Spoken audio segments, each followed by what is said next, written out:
Administration Amona. Ahmed al Burai joins us now in the studio. He's a lecturer at the Istanbul Aydın University. Thank you for joining us here in the studio. So Israel approves new settler homes on occupied West Bank, but on the other hand is evicting settlers from one place. What is Israel trying to pursue here?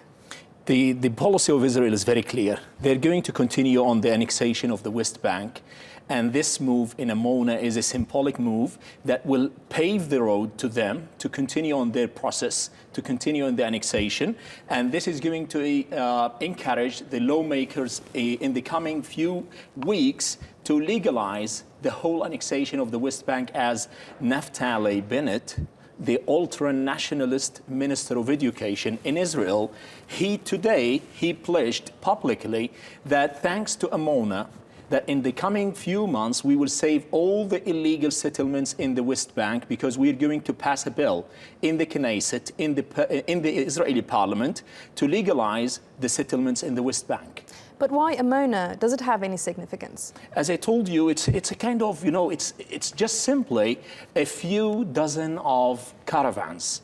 It's like it hosts mainly 300 people, which is not a big settlement when about compared 50 to families. Yeah. Right, yeah. So it's roughly 300 people when compared with the most adjacent settlement like Afra, which hosts like thousands of settlers, and it's also illegal, but nobody speaks about them. There are other like hundreds of illegal settlements built on the occupied territories in 1967 and after that, and nobody speaks about them. But this is going to be a symbolic move to encourage the lawmakers in Israel to pass that bill, because the protesters and the propaganda they're going to use in order to urge them, to motivate them to pass the bill as soon as possible.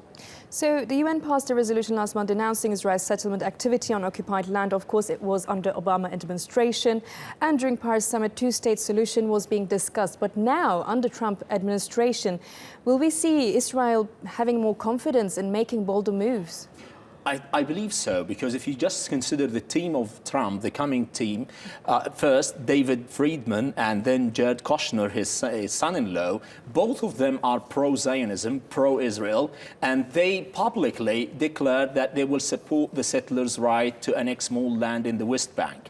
And considering that, even Trump himself, he is not just supporting Israel publicly, but he also says that I believe that the perspectives of Netanyahu, the most extremist government in the history of Israel, he's supporting them and their standpoints when it comes to the West Bank. Even on tweet, they have a kind of harmony between both of them, like Donald Trump speaking about the wall on Mexico, and he's telling the people that you can just ask Israel and the Prime Minister how successful it was. So he believes that the story of Israel is a story of success. All his team is pro-Israel, and they will support Israel. Even the relocating of the embassy in Jerusalem, he hesitated not because of his team, but because of the recommendation of Israel. He told them, I'm ready to relocate it tomorrow. But they told him, let's wait and see what will happen in the coming few weeks.